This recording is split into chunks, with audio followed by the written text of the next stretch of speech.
किसी भी क्षेत्र में सफलता पाने के लिए उस काम के प्रति आपकी रुचि और लगन जब तक नहीं होगी तब तक आप उस क्षेत्र में सक्सेस हासिल नहीं कर सकते।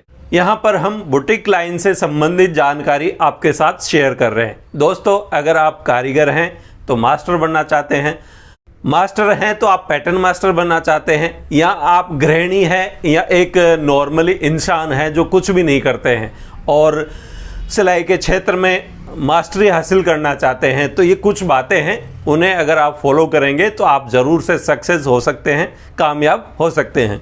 अगर आप नॉर्मल इंसान हैं, आप एक शून्य से स्टार्ट करना चाहते हैं, तो सबसे पहले आपको लेडीज़ या जेंट्स काम सीख रहे हैं तो एक प्रोफेशनली बुटीक मास्टर पे या आप बुटीक टेलर पे पहले तो आप सिलाई का काम अच्छे से सीखें।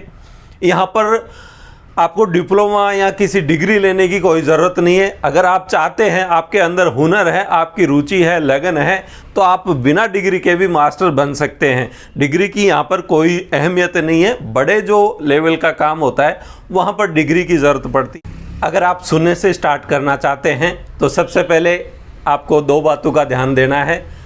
आपकी जेंट्स बुटीक में रुचि है या लेडीज़ बुटीक में, इन दोनों में से एक का चुनाव अच्छे से करना है।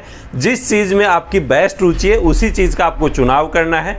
चुनाव करने के बाद आप एक ऐसे अच्छे प्रोफेशनली बुटीक पर जाएं जहां से आप कटिंग और स्टिचिंग अच्छे तरीके से सीख सकते हैं। वहां पर आप 1-2 रोज़ सीखेंगे तो आपको पता चल जाएगा कि ये बुटीक मेरे लिए सही है या नहीं है। अगर आपको प्रोफेशनली सिखा रहे हैं तो वहाँ से आप सीख सकते हैं, अन्यथा किसी और बुटीक पर आप जाकर सीख सकते हैं, क्योंकि सबसे पहले जो सीढ़ी होती है यहीं से होती है, यहीं से आपको काम का नॉलेज होता है। इस दौरान सीखना ही मायने नहीं रखता है, आपको घर पे प्रैक्टिस भी बहुत ज़रूरी है। ज़्यादा से ज़्यादा आप प्रैक्टिस करेंगे तो उतना ही आपको बेहतरीन रिजल्ट सामने देखने को मिलेंगे। आप घर पर अपने घर के कपड़े कटिंग करके, सिलाई करके उन्हें बना के पहनाएं और उनमें जो कमियां हैं उनको आप ढूंढें कि इसमें मैंने कहां पर कमी छोड़ी है, सिलाई में कहां कमी छोड़ी है, कटिंग में कहां कमी छोड़ी है।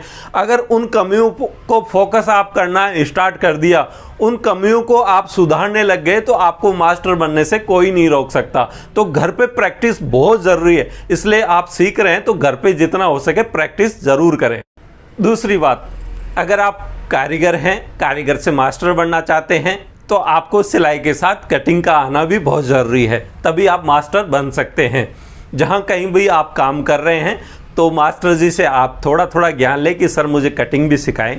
थोड़ी थोड़ी आप कटिंग सीखते रहेंगे, सिलाई के साथ नॉलेज लेते रहेंगे तो आप मास्टर बन सकते हैं। इसके बाद भी अगर आपको कई चीज़ों में डाउट है, कटिंग करने में प्रॉब्लम आती है, तो उन चीज़ों को आप ज़रूर से क्लियर करें, चाहे वहाँ से उस मास्टर से क्लियर करें या कहीं और दूसरे मास्टर से भी आप इन डाउट्स को क्लियर कर सकते हैं। जब तक इनमें आप परफेक्टली क्लियर नहीं हो जाते तब तक आप मास्टरी के बारे में न सोचें, क्योंकि आप बन भी जाएंगे तो वहाँ पर आपको कुछ न कुछ समस्याओं का सामना करना पड़ेगा।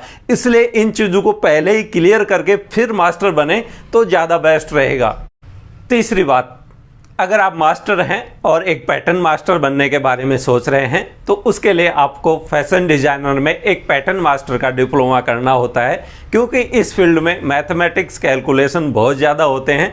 इसलिए पैटर्न मास्टर में यह डिप्लोमा आपको बहुत ज़रूरी है और आपको करना भी चाहिए, क्योंकि बड़े लेवल पे किसी भी कंपनी में आप जाते हैं तो वहाँ पर आपसे डिग्री मांगते हैं, इसलिए आपको डिप्लोमा की बहुत ज़रूरत होती है।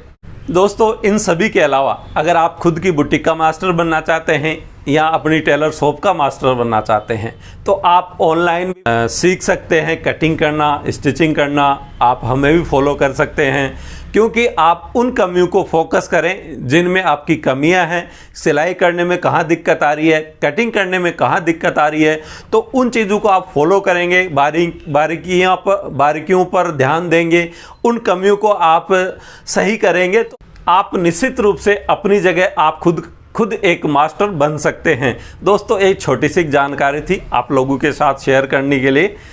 आज के लिए बस इतना ही। कल फिर मिलते हैं हम आपसे एक नई इन्फॉर्मेशन, नए वीडियो के साथ। तब तक हमारे साथ बने रहें। धन्यवाद।